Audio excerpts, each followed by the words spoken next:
Seahawks training camp rolls on this edition of Seattle Seahawks Today.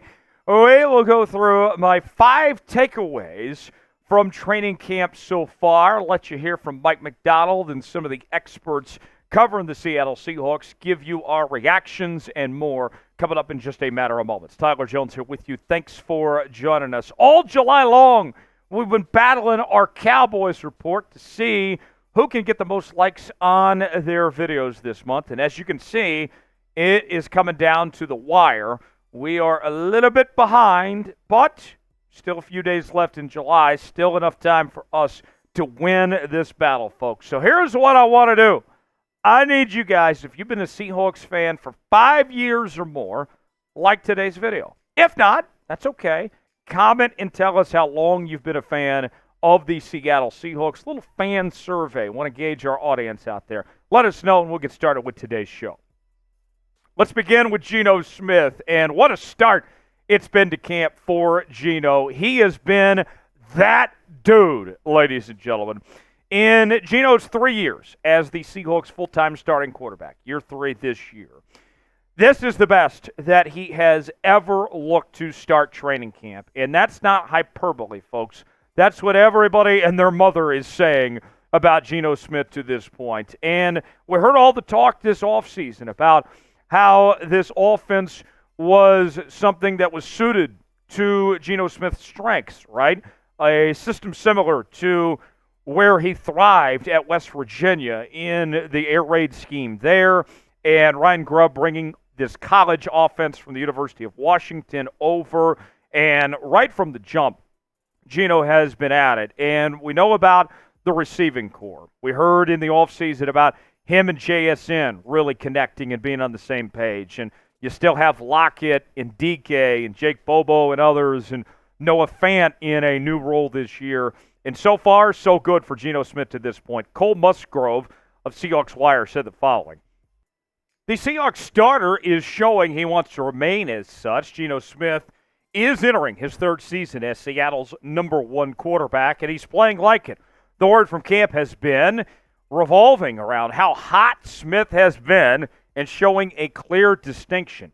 It isn't just the media singing Smith's praises. Offensive coordinator Ryan Grubb spoke highly about his coaching ability and humility, but noted the fact he still has a chip on his shoulder, a fantastic combination for an NFL quarterback to have. So very good news from Geno Smith there. You love hearing it from everybody, from the coaches to the media, everybody with great things to say about Geno Smith, and not so much about Sam Howell. We'll get to Sam later. Let's ask you, though, do you believe in Geno?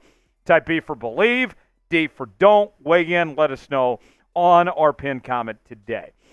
Today's show is sponsored by Game Time. Game Time, the best place to go for last-minute tickets, the best seats and the lowest prices guaranteed.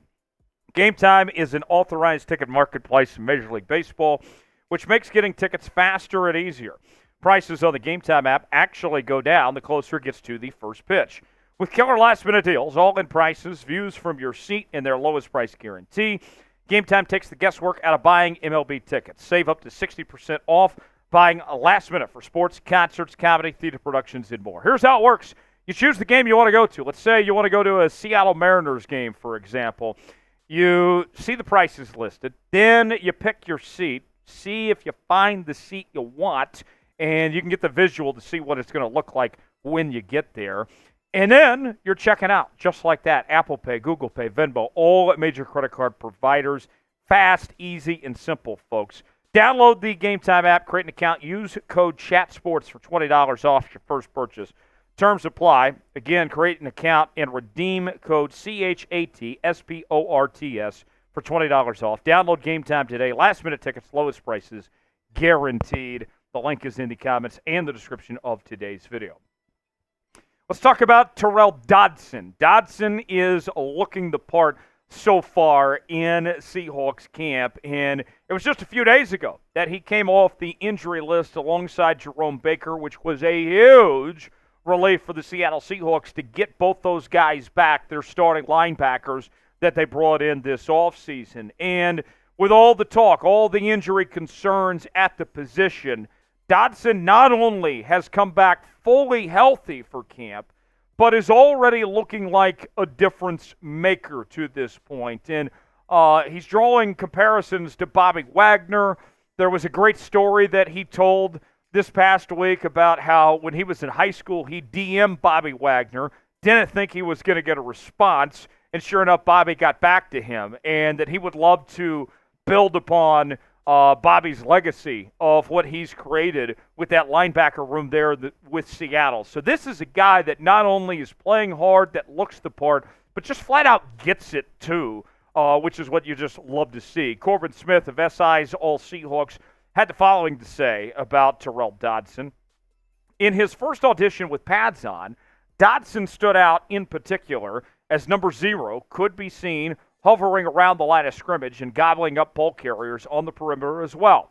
It's still early, but Dodson's play so far in camp has been quite encouraging, and his eagerness to mix it up on the first day of pads suggests he will be ready to rise to the challenge as the successor to Bobby Wagner.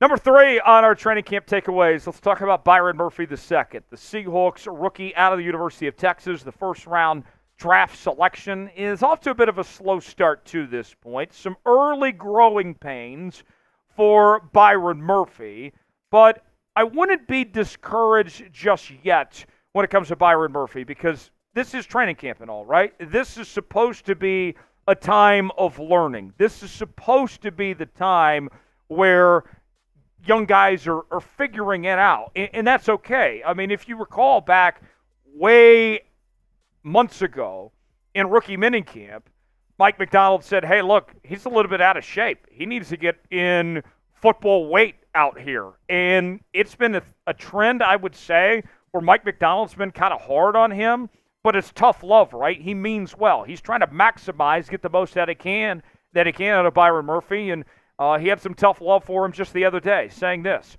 I think Murph had probably a slower couple of days than he wanted to start out, but he's bounced back, and he's making a lot of plays out there. Initially, you think he's more maybe a B-gap type player, being able to move inside and out. A-gap all the way out. I think if he keeps staying on this progression, then you could see him at any of those spots. So that's very good to hear about Byron Murphy, that he's on track, that even after the slow start, that they're seeing some promise that he will be headed the right direction as far as that goes. Let's ask you, are you concerned about Byron Murphy at all? Be honest with me. Let us know. Y for yes, N for no. If you're concerned, weigh in and tell me if you're concerned about Byron Murphy at this point. Let's talk Tre Brown now. Tre Brown in a battle for the starting outside corner job alongside Mike Jackson. And these two have been going back and forth for the last year plus now, right? Mike Jackson was the favorite to win the job coming off a strong 2022 campaign where he played in every single game. Then Tre Brown ends up beating out Mike Jackson in the preseason last year. Tre Brown looked really good in that game against the Detroit Lions. Now this competition seems like the early edge is to Tre Brown. Tre Brown a little bit younger. Of course, he was drafted by the Seattle Seahawks, so he's one of their homegrown talents, if you will, compared to Mike Jackson, who they brought in from the outside. And so far, Brown is doing what he needs to do to win this starting job over Mike Jackson. Now, you're not going to win this job tomorrow or next week or the week after. I think this is going to come down to the very, very end of the preseason to determine who's ultimately going to be the starter. But based on the way Mike Macdonald is talking about Tre Brown, it seems like the early advantage is headed towards Tre Brown's direction to get the starting job when it's all said and done. Macdonald saying the following on Tre Brown.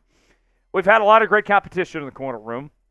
We're moving guys around, but Tre's out there. He's battling. He's a competitive dude. I'm just pleased with his progress, his energy, his attitude 4 days in, and we've got a lot of great other players in that room that are battling for playing time, but he's right there with them. So very good stuff there when it comes to Tre Brown.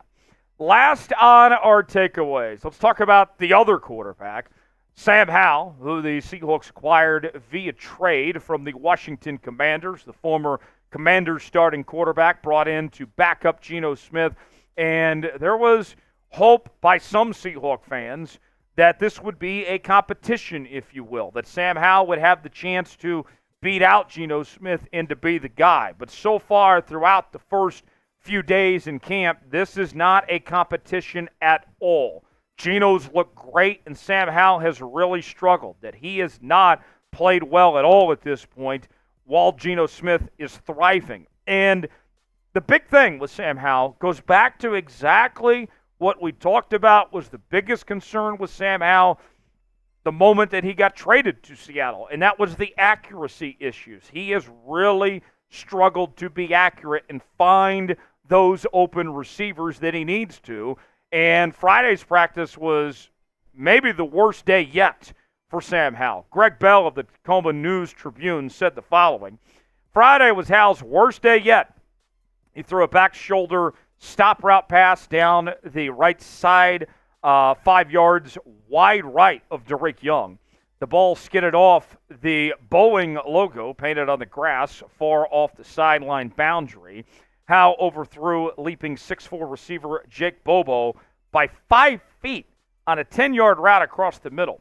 In the red zone scrimmage that ended the practice, Howell threw well wide right again on the right side, that time with Aesop Whitson Jr., the intended receiver.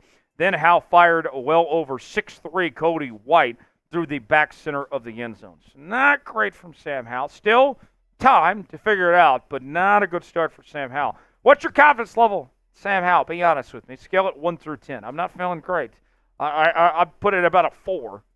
Maybe be a little generous and give it a 5. What is your confidence level of Sam Howell? Weigh in, let us know.